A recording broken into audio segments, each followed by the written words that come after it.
All right. Hey, everybody. Good afternoon and welcome to this Monday episode of the On Air Advocate. We're at the On Air Advocate. We look to provide education, support, and empowerment for all of those with different abilities, mental and medical illnesses, and their caregivers. For those of you who do not know me, my name is Tammy Flynn, and I am the host and producer of the On Air Advocate.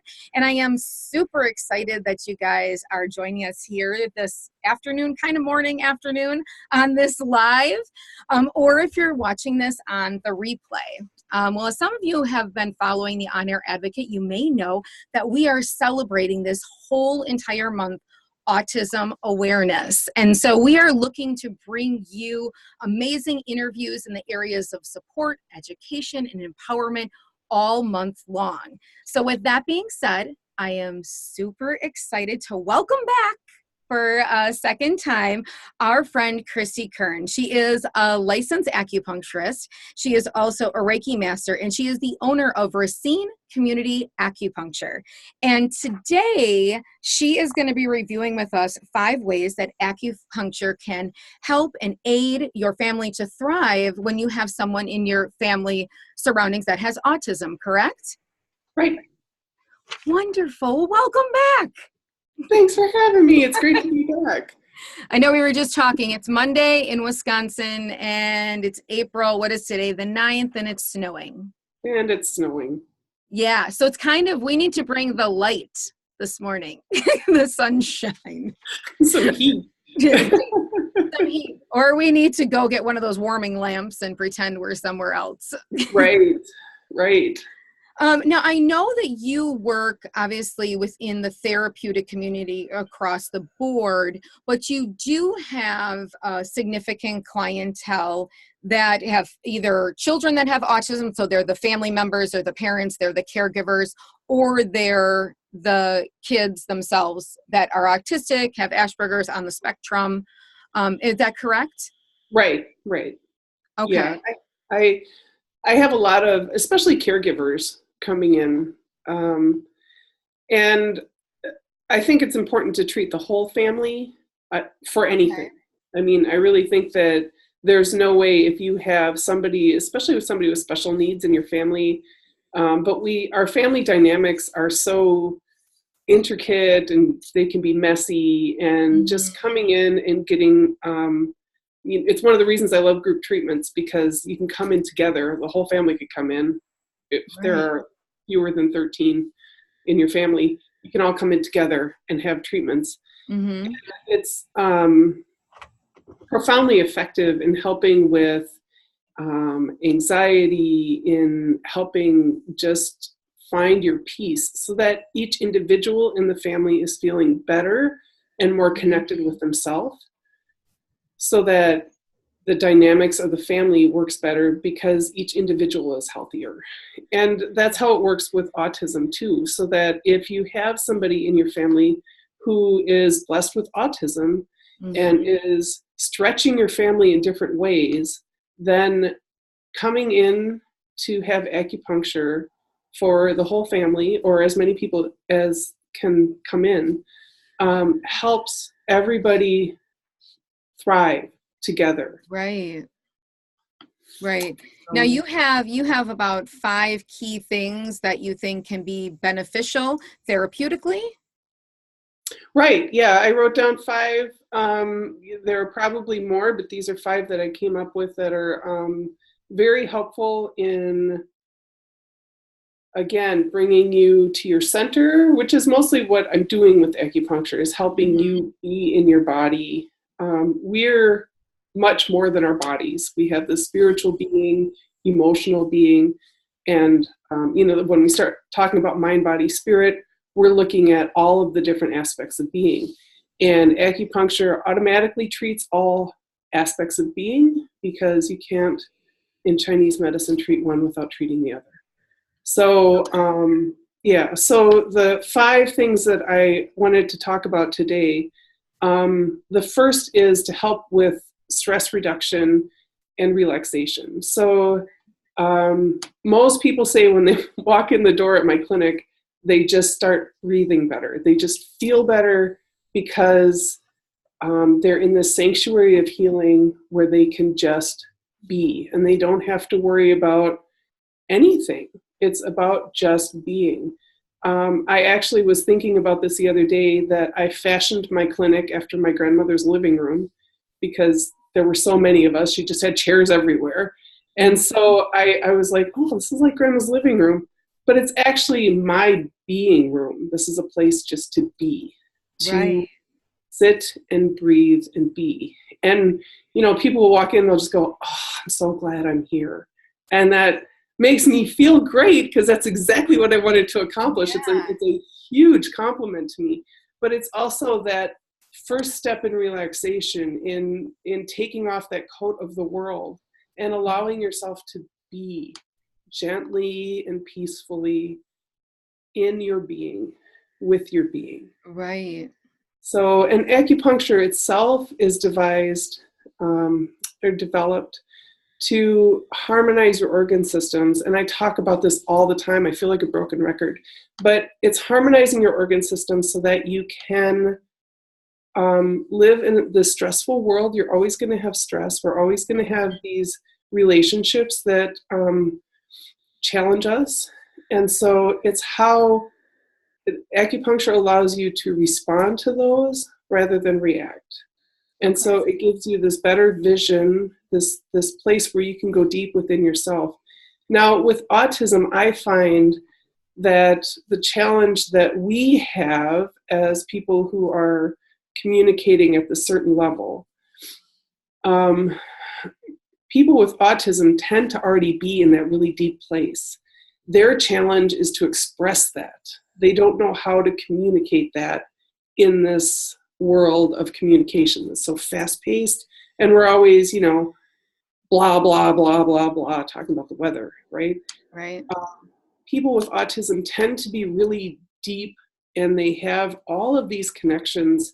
Angel and I both talk about it being a blessing, because it's like this dive into the depths of being that we've stayed in the shallows for so long, and now we have this whole great big group of people who are in that deep space.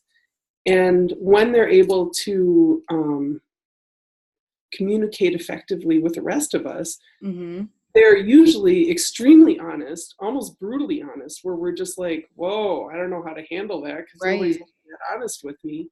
And they're usually not talking about fluff, you know. They're bringing forward things that we really need to focus on. And so for autistic people on the spectrum, I find that it's more bringing them up and out, where for a lot of other people, it's to bring them down and in, you know? Okay. So bringing kind of their voice or their expressions out? Right, to help them express themselves, to say, hey, this is how I feel about this, you know, and to actually be able to in a sense, I guess, have the confidence to express themselves, but more to be able to retrieve the words, because sometimes it's word retrieval that's the problem. You know, I just don't know what to say in these social situations, so I don't say anything. You know, I'll just sit here and watch everything and not engage, because I'm not sure what to say. Now, you know, it's not, we can go into neuroscience, but I don't really want to do that here. But the connections that are made using acupuncture are quite intricate. And so we can, you know, actually normally when I do talks like this, and I forgot to do it this morning, I usually put 4 needles in my head so that I'll be really, really super focused when I'm talking. And I'm feeling it now that I don't have those needles in. You put them in to stay in while you're talking? Yeah, I'll leave them in while I'm talking, because it's the 4 directions. It helps me stay focused. It helps me stay really clear so that I stay on a point. Maybe we need to try that sometime with me. Yeah, you should totally come in. It's great. I do it whenever I do a talk. I'll put these 4 needles in my head right in front of everybody, and they're like, oh my gosh, I can't believe you're doing that. But it's really to help me focus. And then sometime in the middle of it, I'll do one of these and go, oh, I've got needles in my head. That was kind of dumb. Oh, yeah. Yeah. That would be something to have a little warning sign on your Right. Oh, don't flashing. do that. When are you going to learn? Right. So the relaxation is a huge aspect of acupuncture because it allows you to feel confident and to understand what's important and what isn't. I think that there's this big aspect that we have of all of these distractions. And with autism, those distractions are too much sometimes, And so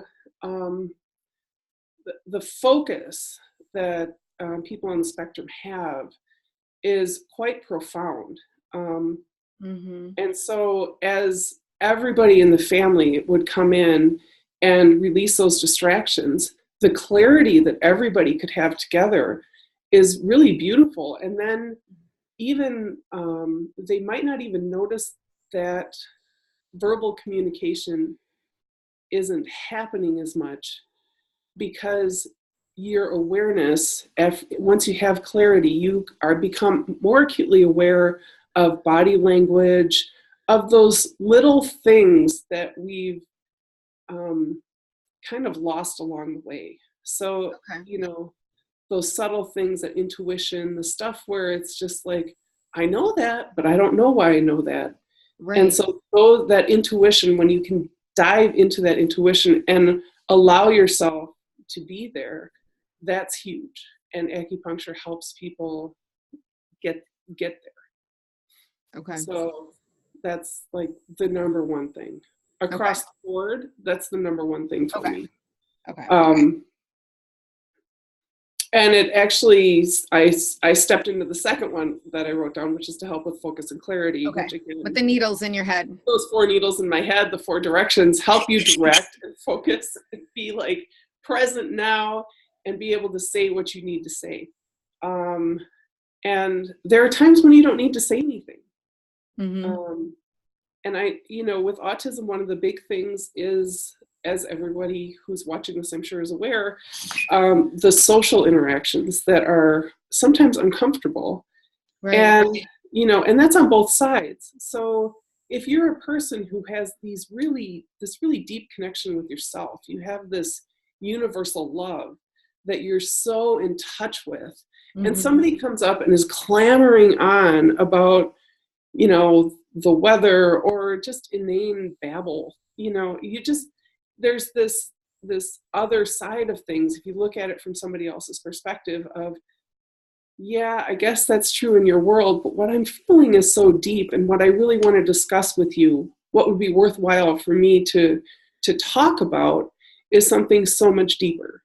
So the focus and clarity, again, is on both sides, where it's this, if you have family members who tend to talk a lot about fluff, they can become more centered and be able to interact differently with that autistic member of the family. Okay. So it's on both, does that make sense? That it's on both sides? And the autistic member of the family can bring themselves up and out, where they'll have some clarity, and they'll also feel honored in saying, I really want to discuss this, or I really feel like this, and I see this happening, and can we talk about something that's, a little bit deeper than what I normally hear happening.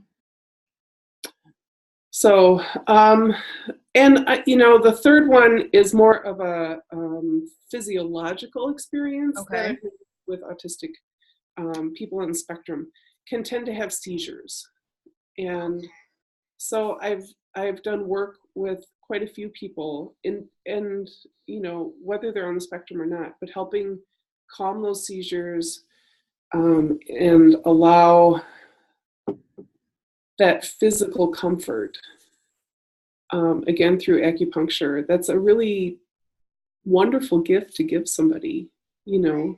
That's they can be scary, they can be dangerous, and so acupuncture helps.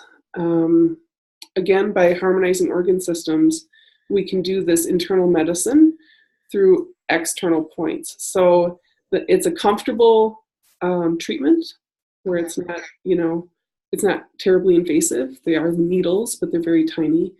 But it's bringing a calmness to the body so that it doesn't have to have this seizure activity. Oh, okay. So they have found, has studies found that it's very, like, is there a percentage, like, do they feel that it decreases seizures in utilizing acupuncture, or just more that it's more of a, like, a relaxation technique for the body? No, there are studies about seizure activity. I don't have them with me, but Okay. we did in school. We studied seizures and how to treat them, and so it is an actual internal medicine treatment. It's the beautiful thing about acupuncture is that we can do internal medicine again from these external points. And when I'm treating people in community acupuncture, I'm treating from elbows to fingertips and knees to toes, and then doing some scalp points and some ear points. So this isn't, it's internal medicine, but from these very external areas. Right. So it's very elegant healing art that is very profound in the way it manipulates life force energy called chi in helping your body resolve issues without, harsh medications. Sometimes there'll be an herbal formula, but it's not this really invasive experience. Okay. So, and the fourth is also to resolve pain, because there are a lot of painful situations. A lot of times I've seen people with autism who are experiencing pain, and it's a very, it can be like, I'm not sure how to say it. I mean, it's pain, right? So it's uncomfortable. Right. And so, I spend a lot of my time working with people, and again, in families, helping everybody resolve their pain. Now, in Western medicine, we look at pain as, trauma or some physiological problem. Mm-hmm. And in Eastern medicine, we look at pain as also being a space where old emotions are held. And so a lot of times, like hip pain, neck pain, shoulder pain, low back pain, pain in your legs, and sciatica can be caused by old emotions that are held in those areas and that you need to be able to release. And so there's the aspect of Chinese medicine that is resolving the pain. And there's the other aspect, because we're always working in mind, body, spirit, Mm-hmm. and we're always working on every level to help release those old emotions so that you're not holding those in and holding on to those old patterns, those old thought patterns, the old emotional patterns. We're also like helping with the neuroplasticity of your mind, of your brain, to help change how your body is functioning, because it's all through nerves. Now, I'm not hitting nerves when I do it. It's not supposed to be this electrical sensation and uncomfortable. Acupuncture is a very comfortable process, but the process of we're always manipulating chi. We're always looking at how life force energy is moving in your body. If you have pain, there's probably a stagnation somewhere where something's not moving properly. So it's to kind of reorganize things so that you have proper movement, proper flow of chi. Nice. Okay. So resolving pain is a big deal. Mm-hmm. Yeah, that's a subject we're going to be covering next month. We're going to be going through a lot of chronic pain, because there's so many people on different levels with all different types of conditions, syndromes, whatnot, but they all have one thing in common. And a lot of times that is that they have chronic pain. They might have, a completely separate condition than someone else, but chronic pain is definitely an issue. And I know that acupuncture effectively helps that. Right. And again, like there are, I think, like 187 different diagnoses for headaches. Right. So, when you think about that alone. Right. When you think about that alone, it's just, this is what's actually going on with your body. So let's, just kind of encourage your chi to move in a different way. And then we'll see resolution of those headaches. Right. And it's the same for any part of your body. Sometimes it takes a little bit longer, but it also depends on what's causing that pain, what's again, that diagnosis. Okay. Sometimes you get worse before you get better. It's never, ever anything that I recommend, but it's your healing process. I don't have control of that. Right? Right. Yes. Like Right. And then your number 5. Is my your 5 number your favorite one, or is it just one? Just one amongst all other 5s? The other There 5. were so many. Choosing 5 was kind of hard, but this one is probably my favorite because I love working in the spiritual realm. I love working with helping people connect with themselves. And so 5, we have these spirit gates. They're considered spirit gates. Now, remember, we're talking about an ancient medicine here. So in ancient times, 5,000 years ago, they weren't talking about neuroplasticity of the brain and how, they weren't doing autopsies on people to see how things function. They were looking at what's going on, and there were superstition, there were all these stories. We were looking at what's going on in the environment, how are we responding to it.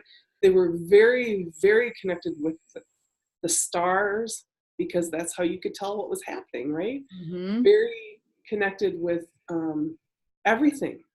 There was so much less disconnection. That almost sounds like a double negative, but they were there. Whereas we feel really disconnected from our environment. We have this feeling of, well, everything that's happening to me is because of something that I'm doing, where it could actually be something cosmic. So number 5 is working with spirit gates. And so this is helping with the, I'm trying to read what I wrote here. It's because it's Monday and it's snowing. Exactly, right? And I wrote this and I'm like, wow, I wrote it in green. That's fun. See, if we would be somewhere else, like in Florida, where it's like 85 degrees today, or something like that, we would be on point. You know it. Yeah, I just got back from Trinidad and I was pretty on point when I was down there because my gosh. But the spirit gates, and what I did right was what I just what I said. It's to help with the discomfort that we have because we feel disconnected, because we don't necessarily feel connected with our true selves, with whatever you want to call God, the universe, the bigger picture, the great mystery, wherever you feel about this. We have this disconnection, and we're trying, we're always trying to get back to being connected with each other, to have this connection in relationships, to have a connection with our true divine self, to have a connection with things that we know. Well, that would be the true divine self, that knowing that we have, that intuition that tells you turn right here when you normally wouldn't, but later on you find out, well, if I turned left, I would have been in that car accident. That would have sucked.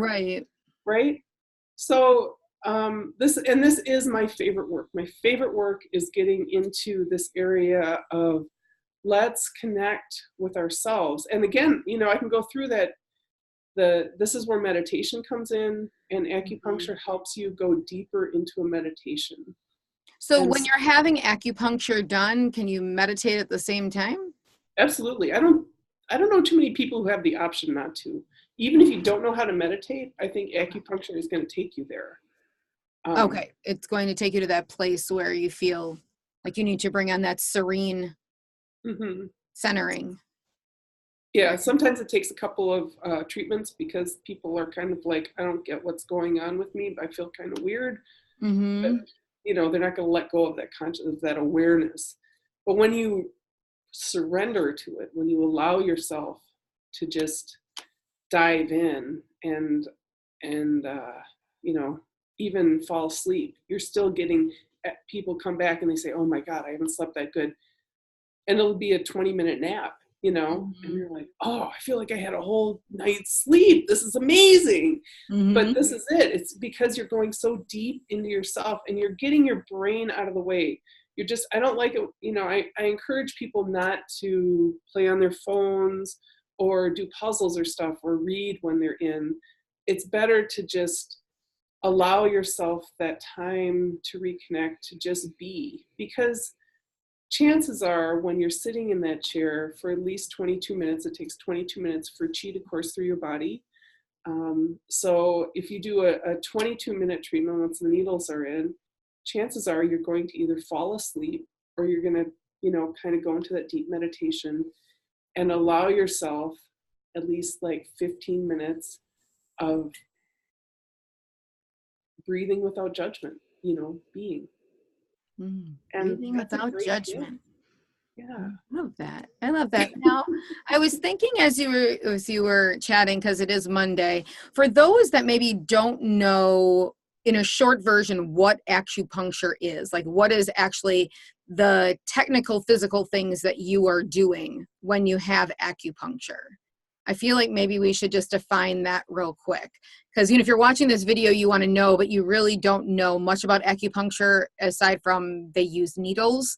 It'd be good to know. So is there a certain placement? How long is usually a treatment? Is it going into just like the top layer of the skin?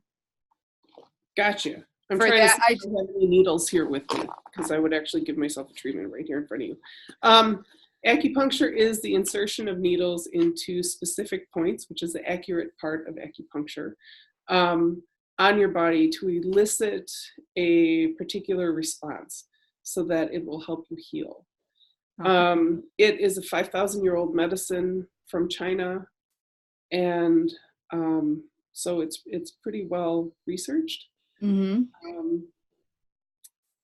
The needles that I use, there are many different gauges of needles. I tend to use the smallest gauge needle I can find because I've found that I don't need, there are certain instances, if you've recently had a stroke, I'm probably going to use a heavier gauge needle because we need to do some, stronger stimulation.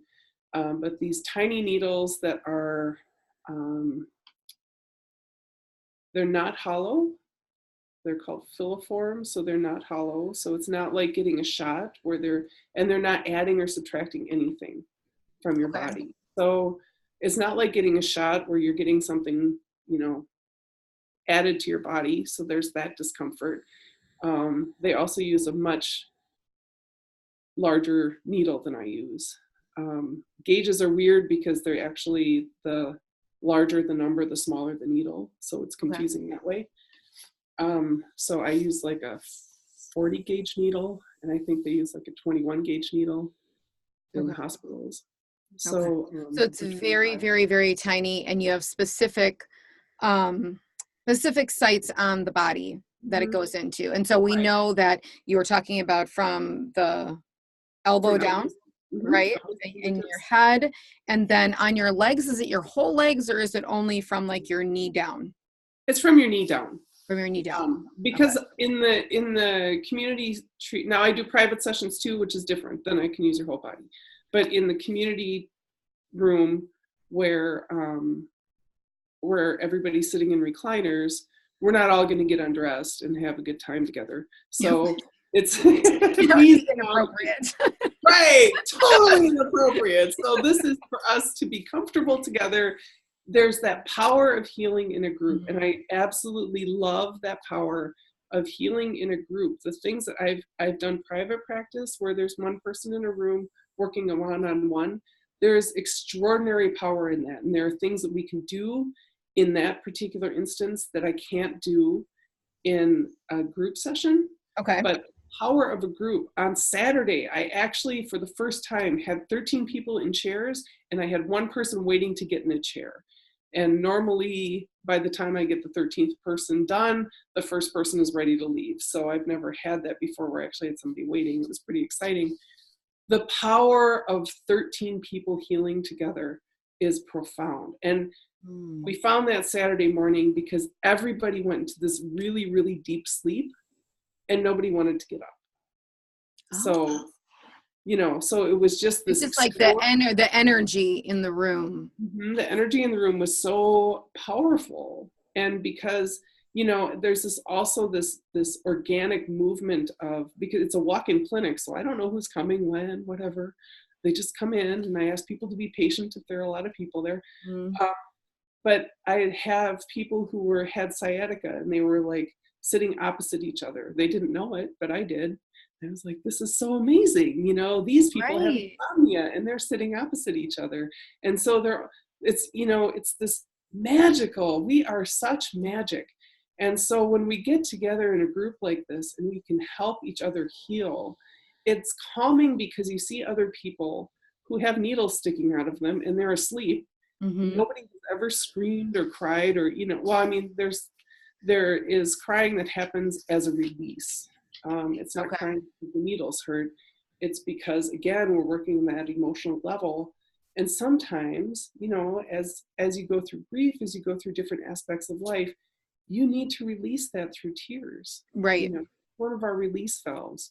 And it's a great gift to us that we don't always honor. And so there's this beautiful honoring of self when you allow those tears to flow. And I had a friend in this week who's been through a lot of, she's in the midst of, the depth of her grief process right now. And she just started sobbing in this, and it was beautiful. Mm-hmm. Hold that space for her and allow her to do that. So acupuncture, it's tiny needles. They don't go very deep into your skin. It's really to pierce. It's kind of superficial. Like it's pretty superficial. Okay. Some points are a little bit deeper. I mean, you've got more to work with on your legs than on your hands. Mm-hmm. It depends on what we're working on as to the depth, the location. But it's never, and I always tell everybody, if anything's uncomfortable, let me know, I'll fix it. It's not meant to be uncomfortable. It's meant to be, I say, it's not like high school gym class. This isn't no pain, no gain. We're here to heal and to be gentle with ourselves and to be kind. It's a place of compassion and love. Well, that is a wonderful, even a message for Monday. Compassion, love, and kindness. That's what we need to be spreading. It's our whole week. And we can come see Christie and I'll go back to sleep if it's snowing. Stop in. Sleep with your neighbors. Come on, it's nice. You'll forget it's snowing. I just can't believe it is. I know. This morning I woke up and I'm like, what? It's snowing? And it's hard for us. I know that there might be people in other states watching and they're like, the people can't get over it. Like, we just can't get over that it's the middle of April and it's now snowed not once, but like twice. Yeah, let's hope that this is the end of it. Mm-hmm. I remember it snowed in May, though, in 1990, and I remember it very well because I was living in the Caribbean then, so I was laughing. Oh. I was in school in Trinidad, and I was just like, I'm floating around the Caribbean Sea, and there's getting snowed on. I guess it did. I remember watching out the window as some of the branches and stuff started breaking because it had warmed up, and then all that wet snow was sitting on there. It was a hot mess. So we shouldn't really curse ourselves, though. Let's knock on some wood. Absolutely. Snow in May. Well, I thank you so much, Christie, for all of your information. I know that you are always amazing and open to people reaching out to you. So if you are catching this on the replay or you're watching it right now, if you have specific questions for you, they can just put that below in this feed, correct? Mm-hmm, absolutely. Okay. I will be around. This is my day off, so I'll just be on my computer probably all day. Yeah, and I'm also going to put the website and all of that of your contact information. So if you don't want to drop it below in the Facebook Live that we're doing here, feel free to message you, to send you an email and a message. And I know that Christie's always wonderful about just getting back and answering those things because you may not live here in Wisconsin because you don't want to, because who would in the snow? Well, come on, this is a rare thing. Summer will be tomorrow. It's supposed to be Thursday, 70. There you go. So if that's the case and you don't live here and you do have specific questions for her, or maybe also reaching out to other acupuncturists, or maybe in your state, if you're looking for somebody that might perform some of the same services as Christie, that she could give you a reference, we would love to help you with that. So on that note, we will be celebrating all month long Autism Awareness. And let me tell you, we probably have about 15 interviews in all different realms of support, education, and empowerment. So make sure that you are staying tuned to the On Air Advocate, whether you're going to our website at onairadvocate.com or you're checking out our Facebook page, where we'll have all the interviews up there as well. So Thank you so much for having me. Thank you for coming back again. I just love it. And I'm going to get there, and we're going to do a live one time with a whole bunch of needles in our head. Oh, that'll be fun. And we'll see if I can stay focused with that. So on that note, I hope that you guys all have a wonderful Monday and a very blessed week. Thanks so much, Christy. Thank you, Tammy. Have a great day. All right. Bye-bye. Bye.